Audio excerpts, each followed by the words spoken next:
Good morning students, we'll start with the next chapter, that is chapter 11, the human eye and the colorful world. Okay. Now in this chapter we are going to start with the human eye. Okay. For understanding human eye better, first look at the figure 11.1. Okay. And I'll just explain you the figure and then we'll go for the reading part. Now if you see this, the outermost covering or the outermost layer of the eye is known as cornea. It's a very thin membranous layer through which the light passes. Okay. Now if you see here, the next part here, this is the pupil. Now this pupil is a small hole or an aperture through which the light enters the lens. Now can you see this crystalline lens? This is the lens. Okay. Now this lens is controlled by muscles known as ciliary muscles. Okay, and the light then focuses whatever image is formed on this retina, which sends a sensation to this optic nerve, which goes to the brain, and then you get the image.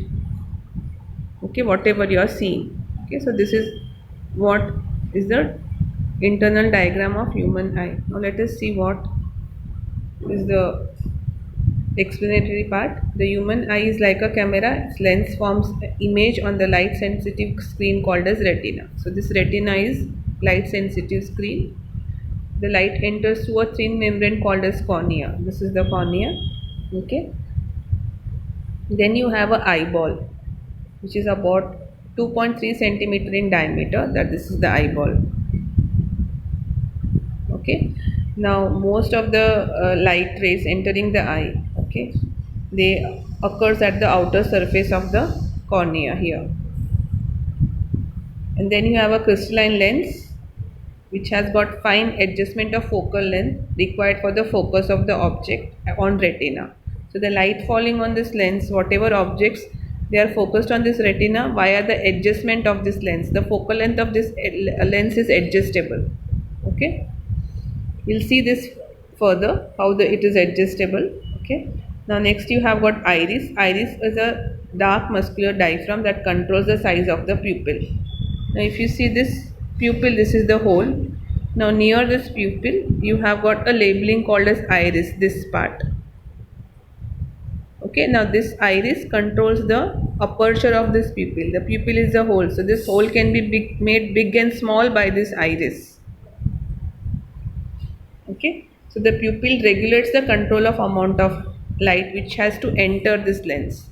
How much light has to enter, that is controlled by this pupil, that is this hole.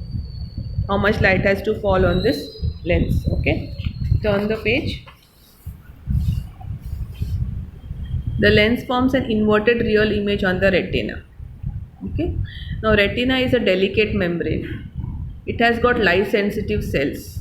Now these light sensitive cells, they generate electric signals. These signals are sent to brain via optic nerves. The brain interprets the signal and then they give the information then we perceive the object. So this is how the entire process of human eye working as a camera. Okay.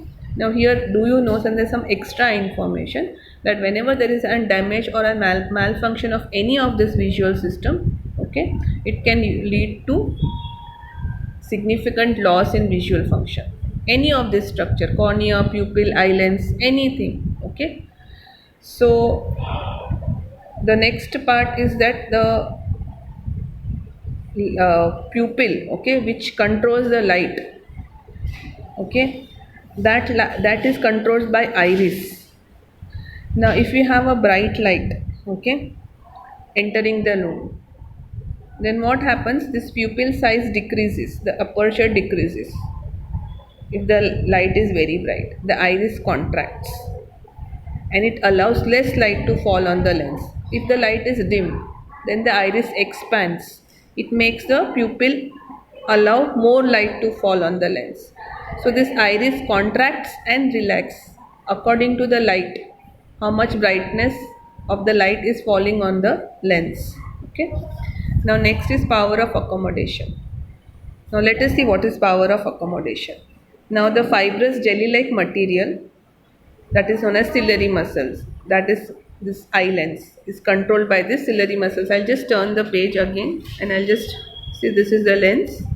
and these are the ciliary muscles. So this crystalline jelly-like lens are controlled by this ciliary muscles, the focal length of this lens. Okay. Now what happens is, when the ciliary muscles relax, the lens becomes thin, the focal length increases, and the distance object which are at distance can be seen very clearly. Okay. The ciliary muscles relax, lens becomes thin, focal length increases, and the distant objects are seen clearly. Similarly, if the ciliary muscles contract, then the lens becomes thicker, focal length decreases, and you can see the nearby objects clearly. Okay, that is what is explained in this paragraph. So the ability of the eye lens to adjust its focal length, this is known as accommodation. Okay, so the eye lens has its ability to adjust according to the distant objects and the nearby object. So that is called as accommodation. Okay.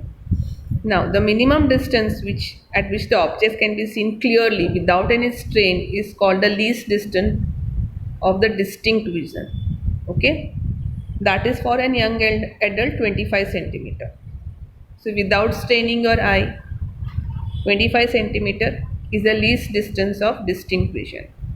Now the furthest point up to which your eye can see very clearly, okay, that is between 25 centimeter to infinity, is called the far point eye of the. Now this far point eye depends on the individual, how much he can see until infinity. Okay. Now the crystalline lens of this